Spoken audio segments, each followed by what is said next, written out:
నమస్కారం ETV news కు స్వాగతం ముఖ్యాంశాలు స్వాతంత్ర్య వేడుకలకు ముస్తాబైన భారతావని వరుసగా ఆరోసారి ఎర్రకోటపై జెండా ఎగురవేయనున్న మోదీ ఢిల్లీలో పటిష్ట భద్రతా ఏర్పాట్లు జమ్మూ కశ్మీర్లోనూ మువ్వన్నెల రెపరెపలు శ్రీనగర్లో పతాకావిష్కరణ చేయనున్న గవర్నర్ సరిహద్దుల్లో మరింత అప్రమత్తమైన భద్రతా బలగాలు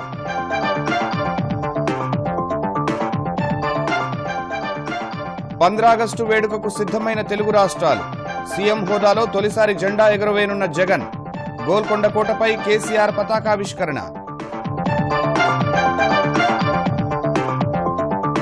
ఆంధ్రప్రదేశ్లో నేటి నుంచి వాలంటీర్ల వ్యవస్థ విజయవాడలో ప్రారంభించనున్న జగన్ ప్రభుత్వ పథకాలను డోర్ డెలివరీ చేయడమే లక్ష్యం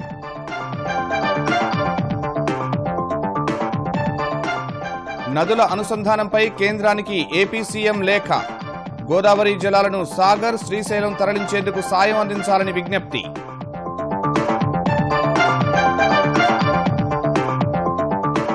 పోలియో బాధిత చిన్నారికి కొత్త జీవితం శస్త్రచికిత్స చేయించిన కేటీఆర్ తల్లిదండ్రులతో కలిసి నడిచొచ్చి కృతజ్ఞతలు తెలిపిన సాయిరాం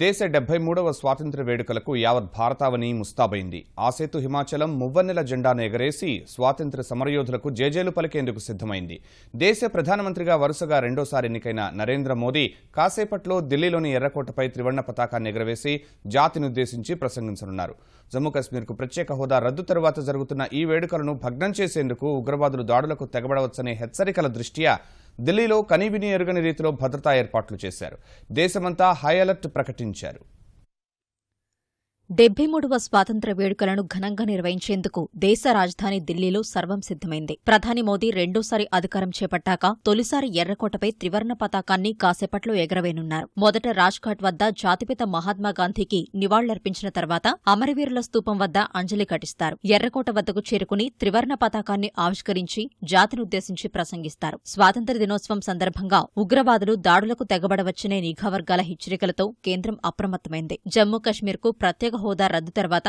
పాకిస్తాన్తో ఉద్రిక్తతల నేపథ్యంలో ఢిల్లీలో పటిష్ట భద్రతా ఏర్పాట్లు చేశారు ఎర్రకోటను భద్రతా దళాలు ఇప్పటికే తమ ఆధీనంలోకి తీసుకుని క్షుణ్ణంగా తనిఖీలు నిర్వహించాయి ఎర్రకోట ప్రవేశ మార్గాల వద్ద మొట్టమొదటిసారి ముఖాలను గుర్తించే కెమెరాలను ఏర్పాటు చేశారు ఆకాశ మార్గాల్లో దాడుల్ని నిరోధించడానికి ఎర్రకోట పరిసరాల్లో యాంటీ డ్రోన్ డిటెక్షన్ సిస్టమ్ను ఏర్పాటు చేశారు దేశ రాజధానిని ఎన్ఎస్జీ ఎస్పీఎఫ్ పారామిలిటరీ భద్రతా దళాలు జల్లెడపట్టగా ఆర్మీ పారామిలిటరీ దళాలతో పాటు 20,000 మంది ఢిల్లీ పోలీసులు భద్రతా విధుల్లో పాల్గొంటున్నారు దేశవ్యాప్తంగా రెడ్ అలర్ట్ ప్రకటించిన కేంద్రం నిరంతరం అప్రమత్తంగా ఉండాలని రాష్ట్రాలకు సూచించింది కచ్ వద్ద భారత్ పాక్ సరిహద్దు నుంచి ఉగ్రవాదులు చొరబడే అవకాశం ఉందన్న నిఘా వర్గాల హెచ్చరికలతో గుజరాత్ ప్రభుత్వం సరిహద్దుల్లో భారీగా బలగాలను మోహరించింది ఆర్టికల్ 370 రద్దు ముమ్మారు తలాక్ వంటి కీలక బిల్లుల ఆమోదం తర్వాత జరుగుతున్న స్వాతంత్ర్య సంబరాలు కావడంతో ప్రధాని మోదీ ప్రసంగంలో ఏం చెప్పబోతున్నారన్న ఆసక్తి నెలకొంది ఇప్పటికే జమ్మూ కశ్మీర్ అంశంపై జాతినుద్దేశించి ప్రసంగించిన మోదీ స్వాతంత్ర్య దినోత్సవం రోజు ఎలాంటి సందేశం ఇస్తారోనని దేశమంతా ఎదురుచూస్తోంది తన హయాంలో దేశాభివృద్ధికి తీసుకున్న చర్యలను కూడా వివరించే అవకాశం ఉండగా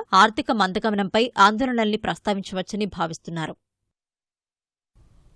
ఆర్టికల్ 370 రద్దు తర్వాత వచ్చిన తొలి స్వాతంత్ర్య వేడుకలకు జమ్మూ కశ్మీర్ సిద్ధమైంది పలు ప్రాంతాల్లో ఆంక్షలు కొనసాగుతుండగా జమ్మూ కశ్మీర్ లద్దాఖ్లోని అన్ని జిల్లాల్లో వేడుకలకు అధికారులు ఏర్పాట్లు పూర్తి చేశారు వేడుకలకు అన్ని ప్రాంతాల్లో పటిష్ట భద్రత ఏర్పాటు చేసి తనిఖీలను ముమ్మరం చేశారు వేడుకలు విజయవంతమయ్యేలా ప్రజలు సహకరించాలని జమ్మూ కశ్మీర్ పోలీసులు విజ్ఞప్తి చేశారు శ్రీనగర్లో స్వాతంత్ర్య వేడుకల ప్రధాన కార్యక్రమం జరగనుండగా గవర్నర్ సత్యపాల్ మాలిక్ పతాకావిష్కరణ చేయనున్నారు జమ్మూలో గవర్నర్ ప్రతినిధి జెండా ఎగురవేనున్నారు ఆర్టికల్ 370 రద్దు తర్వాత విధించిన ఆంక్షల్ని జమ్మూలో పూర్తిగా ఎత్తివేయగా శ్రీనగర్ సహా అనేక ప్రాంతాల్లో సడలించారు చెదురుమదురు స్థానిక గొడవలు తప్ప జమ్మూ కశ్మీర్ అంతా ప్రశాంతంగా ఉందని అధికారులు తెలిపారు స్వాతంత్ర్య వేడుకల సందర్భంగా పాకిస్తాన్ కవ్వింపు చర్యలకు దిగే అవకాశం ఉండగా సరిహద్దుల వద్ద సైన్యం సరిహద్దు భద్రతా దళం బీఎస్ఎఫ్ మరింత అప్రమత్తమయ్యాయి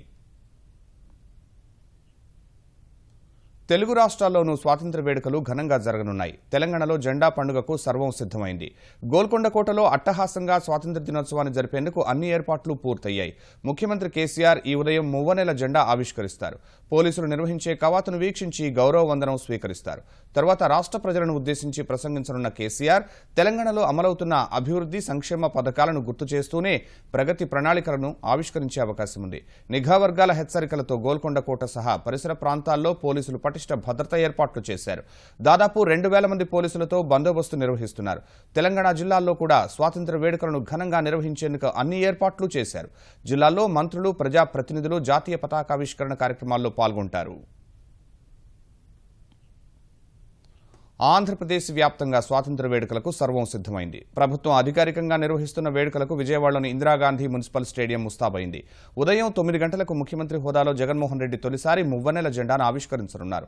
అనంతరం పోలీసుల నుంచి ముఖ్యమంత్రి గౌరవ వందనం స్వీకరించనున్నారు. పరేడ్ను సమీక్షించిన తర్వాత విధి నిర్వహణలో విశిష్ట సేవలందించిన ప్రభుత్వ సిబ్బందికి మెడల్స్, అవార్డులు ప్రదానం చేయనున్నారు.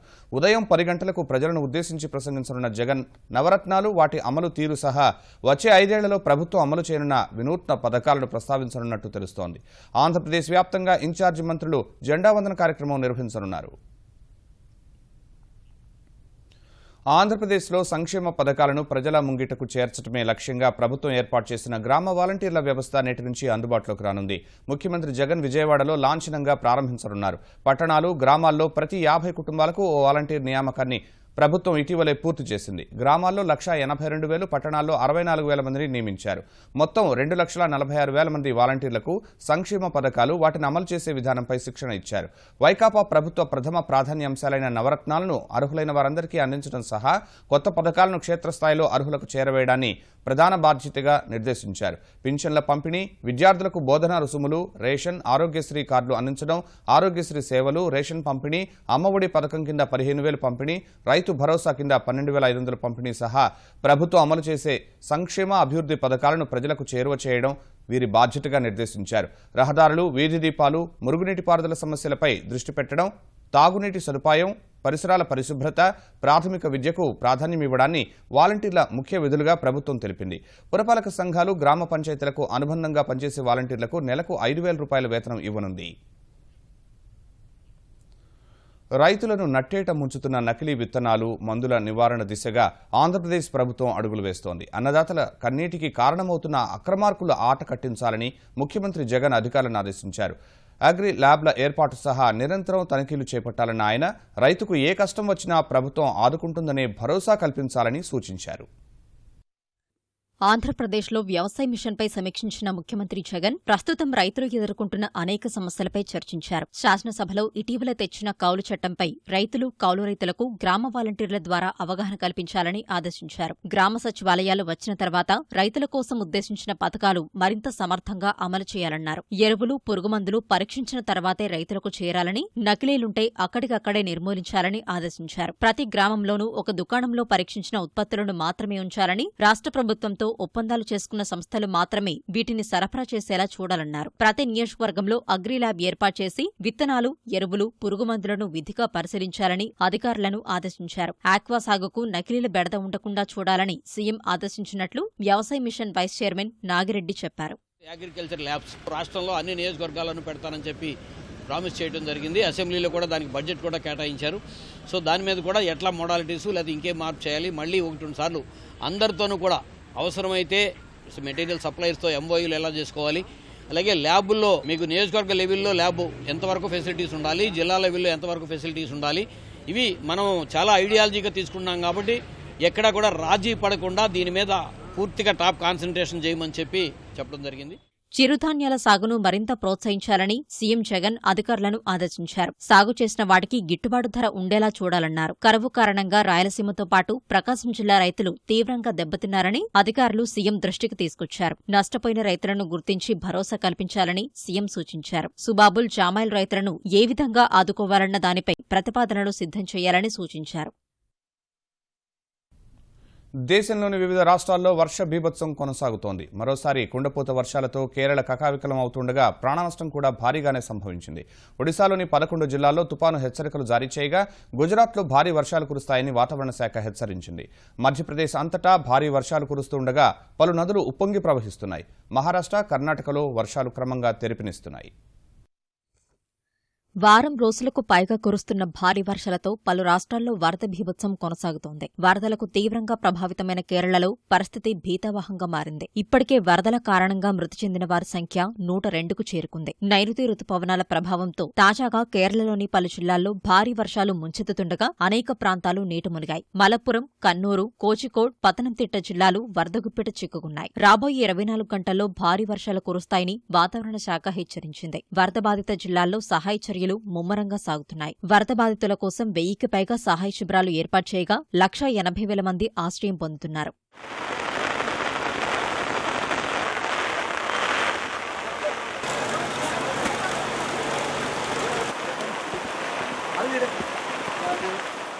వరుణుడు ఒడిశాను కూడా వీడడం లేదు. మహానది పరివాహక ప్రాంతంలోని 11 జిల్లాల్లో భారీ వర్షాలు కురుస్తుండగా అనేక ప్రాంతాలు జలదిగ్బంధంలో చిక్కుకున్నాయి. భారీ వర్షాల నేపథ్యంలో ఒడిశా ప్రభుత్వం తుపాను అప్రమత్తతను ప్రకటించింది. భారీ వర్షాలకు మహానది ఉప్పొంగి ప్రవహిస్తుండగా ముండ్లి ఆనకట్ట నుంచి 11 లక్షల క్యూసెక్కులకు పైగా నీటిని విడుదల చేయనున్నారు. నీటి విడుదలతో పరివాహక ప్రాంతంలోని 11 జిల్లాల కలెక్టర్లు అప్రమత్తంగా ఉండాలని ప్రభుత్వం ఆదేశించింది. వరద ప్రాంతాల నుంచి 50,000 మందిని సురక్షిత ప్రాంతాలకు తరలించారు.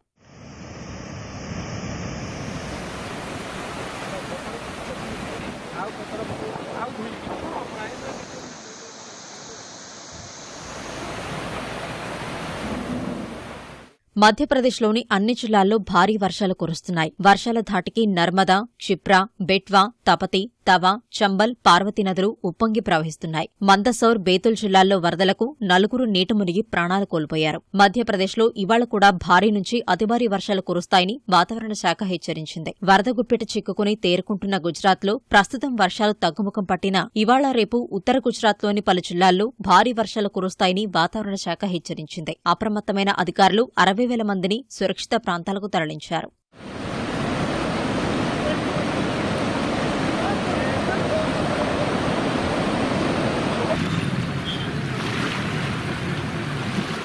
వరదలతో అల్లాడిన మహారాష్ట్రలో క్రమంగా సాధారణ స్థితిలో నెలకొంటున్నాయి. భారీ వర్షాలకు ప్రభావితమైన కొల్హాపూర్, సంగ్లీ, పుణె జిల్లాల్లో ముమ్మర సహాయ చర్యలు కొనసాగుతున్నాయి. వరదల్లో చనిపోయిన వారి సంఖ్య 50కి చేరగా మరో 3 ఆచూకీ ఇంకా లభించలేదు. కర్ణాటకలో కూడా వర్షాలు తగ్గుముఖం పట్టగా సహాయ చర్యలను ముమ్మరం చేశారు. ఆనకట్టల్లో కూడా నీటి ప్రవాహం తగ్గుముఖం పడుతోంది. వరదల కారణంగా మృతుల సంఖ్య 61కి చేరగా సుమారు 4 లక్షల మంది సహాయ శిబిరాల్లో తలదాచుకుంటున్నారు. సహాయ, పునరుద్ధరణ పనులను యుద్ధ ప్రాతిపదికన కొనసాగిస్తున్నారు. గోదావరి, కృష్ణా నదుల అనుసంధానానికి సహాయం చేయాల్సిందిగా ముఖ్యమంత్రి జగన్మోహన్ రెడ్డి కేంద్ర ప్రభుత్వాన్ని కోరారు. ఈ మేరకు కేంద్ర జలశక్తి మంత్రి గజేంద్ర సింగ్ షెకావత్కు జగన్ లేఖ రాయగా వైకాపా పార్లమెంటరీ పార్టీ నేత విజయసాయిరెడ్డి దానిని మంత్రికి అందించారు. ఆంధ్రప్రదేశ్లోని రాయలసీమ, నెల్లూరు, ప్రకాశం జిల్లాలు తీవ్ర కరువును ఎదుర్కొంటున్నాయని లేఖలో పేర్కొన్న జగన్ ఈ జిల్లాల్లో దాదాపు 80% ప్రాంతాల్లో భూగర్భ జలాలు పడిపోయాయని తెలిపారు. గోదావరి నీటిని ఆయా జిల్లాలకు తరలించి కరువు తీర్చాల్సిన అవసరం ఉందన్నారు. గోదావరి నీటిని నాగార్జునసాగర్, శ్రీశైలం ప్రాజెక్టులకు ఎత్తిపోయడం ఒక్కటే ఇందుకు మార్గమని తెలిపారు. ఈ ప్రాజెక్టుపై ఇప్పటికే ఉభయ రాష్ట్రాల సీఎంలు మాట్లాడుకున్నామని, నిపుణుల కమిటీని ఏర్పాటు చేసినట్లు లేఖలో గుర్తు చేశారు. రోజుకు 4 టీఎంసీల చొప్పున 120 రోజుల్లో 480 టీఎంసీల నీటిని తరలించాలనేది తమ ప్రతిపాదన అని వివరించారు. రాయలసీమ 4 జిల్లాలు సహా ప్రకాశం, నెల్లూరు, గుంటూరు, కృష్ణా, పశ్చిమ గోదావరి జిల్లాలకు నీరు అందుతుందని, తెలంగాణలో ఉమ్మడి మహబూబ్నగర్, నల్గొండ, ఖమ్మం, రంగారెడ్డి జిల్లాలకు ప్రయోజనం ఉంటుందన్నారు. ఈ ప్రాజెక్టుకు కేంద్రం నుంచి సహాయ సహకారాలు అందించాలని కోరారు. ప్రభుత్వ విభాగాల్లో ₹1,00,00,000 కంటే ఎక్కువ విలువైన కొనుగోళ్ల వివరాలను తప్పనిసరిగా వెబ్సైట్లో పెట్టాలని ముఖ్యమంత్రి జగన్ అధికారులను ఆదేశించారు. ఎవరి నుంచి కొనుగోలు చేస్తున్నామనే వివరాలను వెబ్సైట్లో పొందుపరచాలని స్పష్టం చేశారు. 1 కోటి దాటిన కొనుగోళ్లకు టెండర్లు పిలవాలన్న సీఎం తక్కువ ధరకు కోట్ చేసిన వారికి ఆ కాంట్రాక్ట్ ఇవ్వాలని ఆదేశించారు. ప్రభుత్వ కొనుగోళ్లలో అక్రమాలకు తావు లేకుండా ఉండే విధానాలు అనుసరించాలని సూచించారు.